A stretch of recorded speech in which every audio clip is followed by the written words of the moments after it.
श्री स्वामी समर्थ. जय जय स्वामी समर्थ. लवकरच स्वामी महाराजांचा प्रकट दिन आहे. येत्या 31 मार्च रोजी आपण श्री स्वामी समर्थ महाराजांचा प्रकट दिन साजरा करणार आहोत. या प्रकट दिनानिमित्त सर्व स्वामी भक्तांनी 21 दिवसाच्या पारायणाला सुरुवात केली आहे. काहींनी 21 दिवसाच्या पारायणाला सुरुवात केली आहे. ज्यांना 21 दिवसाच्या पारायणाला सुरुवात करणं शक्य झालं नाही त्यांनी 11 किंवा 7 पारायण करू शकता. ज्यांनी 7 किंवा 11 पारायण करणार आहात त्यांनी स्वामी महाराजांची किंवा दत्त महाराजांची कोणती सेवा करावी या संदर्भात आपण आज माहिती पाहणार आहोत. व्हिडिओ सगळा बघा म्हणजे तुम्हाला तुमच्या सगळ्या प्रश्नांची उत्तरे मिळतील.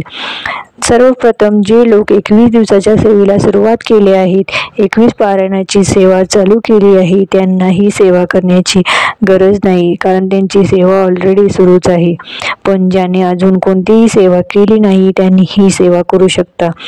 ज्यांनी 21 मार्च ते 31 मार्च सेवेला सुरुवात केली नाही, ज्यांना मासिक विटा आल्यामुळे त्यांना ही सेवा सुरू करणं शक्य झालं नाही, अशा माता भगिनी ताई दादांनी आजपासून या सेवेला सुरुवात करून प्रकट दिन झाल्यानंतर देखील ही सेवा कंटिन्यू करू शकता. तुमच्या मनात कोणती इच्छा असेल तर तुम्ही संकल्प करून ही सेवा करू शकता किंवा बिना संकल्प करता ही सेवा केली तरी चालेल. तुमच्याकडे कोणत्याही प्रकाशनाचं पुस्तक असेल त्यामधून तुम्ही या पारायणाला सुरुवात करू शकता. स्वामी चरित्र सारामृताच्या पारायणाचं 11 पारायण किंवा 7 पारायण देखील तुम्ही करू शकता. रोज एक पारायण करायचं आहे. रोज एक पारायण करायचे म्हणजे कसं करायचं, रोज न चुकता 1 ते 21 अध्याय यांचं पठण करायचं आहे. रोज एक पारायण 1 ते 21 अध्याय यांचं पठण करायचं आहे. असं रोज एक पारायण तुम्ही 11 दिवस करू शकता किंवा 7 दिवस करू शकता. तुम्हाला ते एका बैठकीत करणं शक्य असेल तर एका बैठकीत करावे. शक्यतो तुम्ही एका बैठकीतच करावी. पण ज्यांना मूल बाळ असेल किंवा काही कामानिमित्त त्यांना एका बैठकीत करणं शक्य नाही त्यांनी थोडं केलं तरी चालेल.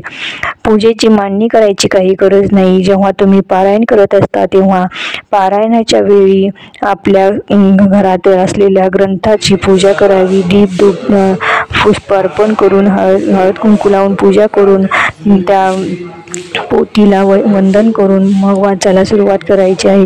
त्याचबरोबर तुम्ही श्री स्वामी समर्थ महाराजांचा जप करू शकता. श्री स्वामी समर्थ महाराजांचा या मंत्राचा 108 वेळा जप करू शकता किंवा श्री स्वामी समर्थ जय जय स्वामी समर्थ या मंत्राचा 11 माळी जप करू शकता.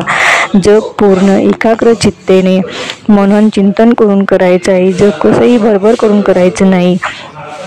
जप करायचं म्हणून करायचं नाही. जप शिस्तीत श्री स्वामी समर्थ श्री स्वामी समर्थ श्री स्वामी समर्थ असं शांत उच्चारण करायचं आहे. आपलं मन एकाग्र करून आपला जो केंद्रबिंदू आहे त्याच्यामध्ये आपलं लक्ष केंद्रित करायचं आहे आणि आपला जप करायचा आहे. दररोज 11 वेळा तारक मंत्राचं पठण करायचं आहे. जर यापैकी कोणती एक तरी सेवा तुम्ही चालू केली तरी चालेल किंवा या दोन्हीही सेवा तुम्हाला चालू करणं शक्य असेल तर तुम्ही ते करू शकता.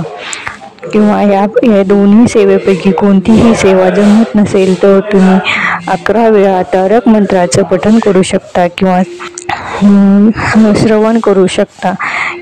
तिन्ही एकत्र करणं शक्य असेल तर तुम्ही या तिन्ही सेवा करू शकता.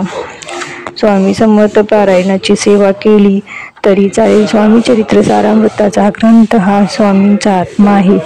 त्याची फलश्रुती प्रत्येक अध्याय हे आयुष्यातील नवीन दिशा मार्ग दाखवणार आहे. त्याचबरोबर तुम्ही रोज दत्तभाऊनी 11 वेळा पठण करू शकता. त्याचबरोबर तुम्ही दत्तभाऊनी दररोज 11 वेळा पठण करावी. ती रोज 11 वेळा रोज कंटिन्यू कायम ठेवली तरी चालेल.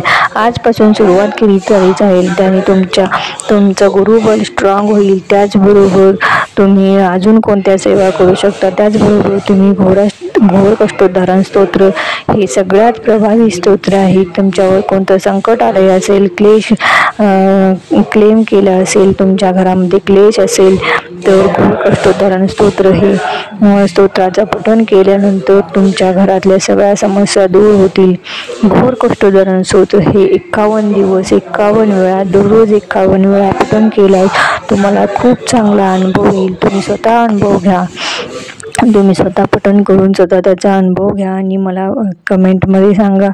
तुम्ही हा घोर कष्टोद्धारण स्तोत्राचं 11 दिवसाचं जरी 11 दिवस 51 वेळा पठण करण्याच्या या सेवेला सुरुवात केली तरी चालेल.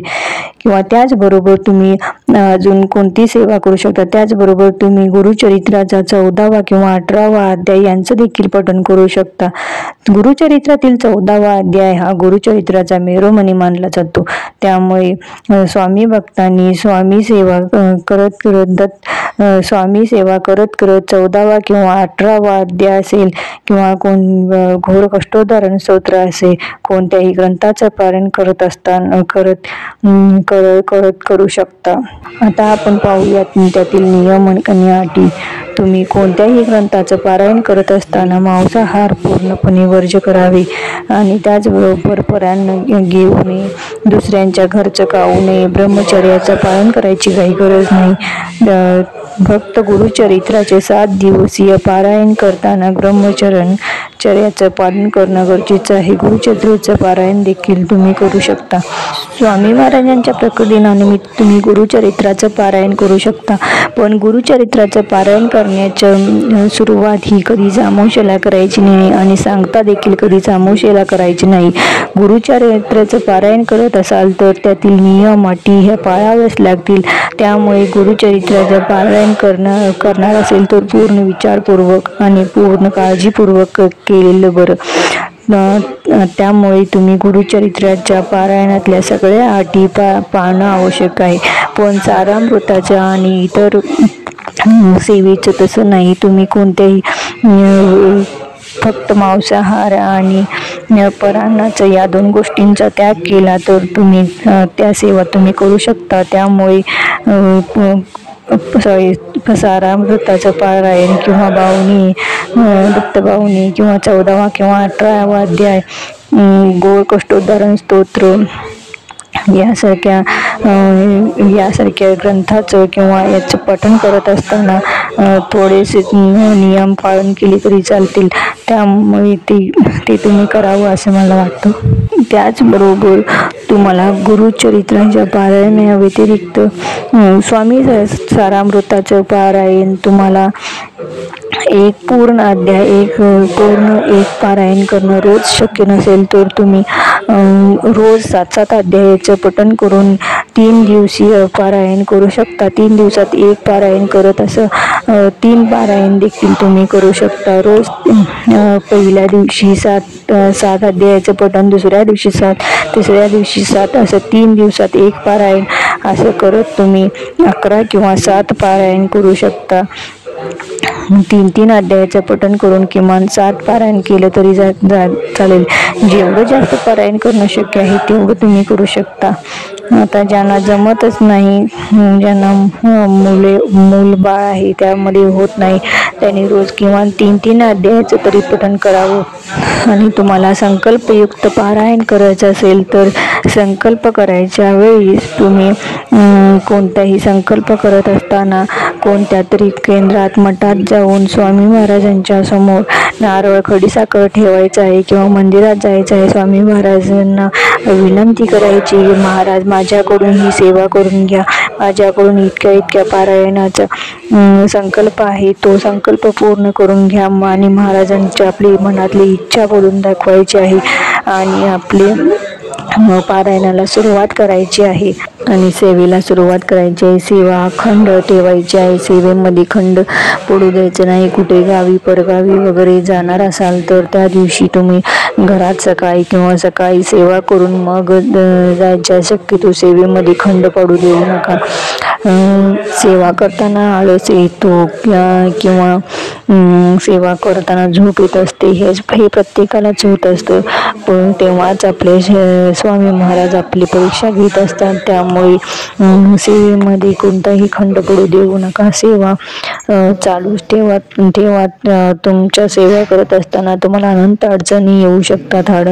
त्यामध्ये तुमच्या कर्माची निर्जरा होत असते. तुम्ही त्यामध्ये न थकता न डगमगता स्वामी महाराजांची सेवा करा. उलट सेवा वाढवा. तुम्ही गर्वाने सांगू शकता आणि सेवा करा आणि सगळ्या संकटांवर मात करा.